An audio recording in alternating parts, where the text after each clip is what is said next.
ഇത്തവണ തെരഞ്ഞെടുപ്പ് വളരെ ആവേശപൂർവ്വമാണ് ഇടതുപക്ഷം നേരിട്ടിട്ടുള്ളത്.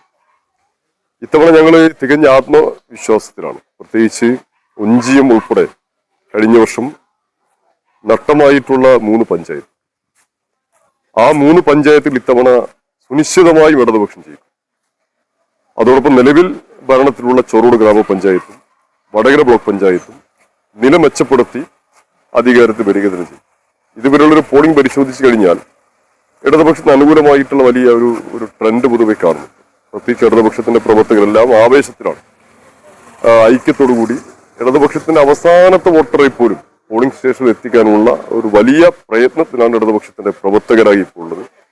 അപ്പൊ അതിന്റെ അടിസ്ഥാനത്തിൽ 13-ാം തീയതി വോട്ടെണ്ണുമ്പോൾ ഒഞ്ചിയം ഉൾപ്പെടെയുള്ള പഞ്ചായത്തിൽ ഇടതുപക്ഷം വലിയ ഭൂരിപക്ഷത്തിൽ വിജയിച്ചു വരും എന്ന് തന്നെയാണ് ഞങ്ങൾ പ്രതീക്ഷിക്കുന്നത്.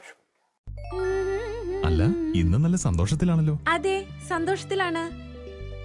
കാരണം ഞാനിപ്പോ പാചകം ചെയ്യുന്നതേ മയൂരം വെളിച്ചെണ്ണ ഉപയോഗിച്ചാണ്. പുതിയ മയൂരം കോക്കനട്ട് ഓയിൽ, കലർപ്പില്ലാത്ത ശുദ്ധമായ വെളിച്ചെണ്ണ. കർഷകരിൽ നിന്ന് നേരിട്ട് ശേഖരിക്കുന്ന നാളികേരം സൾഫറും പുകയും ഏൽക്കാതെ ഉണക്കിയെടുത്ത കൊപ്രയിൽ നിന്നും സംസ്കരിച്ചെടുക്കുന്ന 100% ശുദ്ധമായ വെളിച്ചെണ്ണ. ഇത്രയും നല്ല വെളിച്ചെണ്ണ ഇപ്പോൾ നിങ്ങൾക്ക് വിപണിയിൽ ലഭിക്കുകയില്ല. മയൂരം വെളിച്ചെണ്ണ, ഒരു ഏറെമല സർവീസ് സഹകരണ ബാങ്ക് സംരംഭം.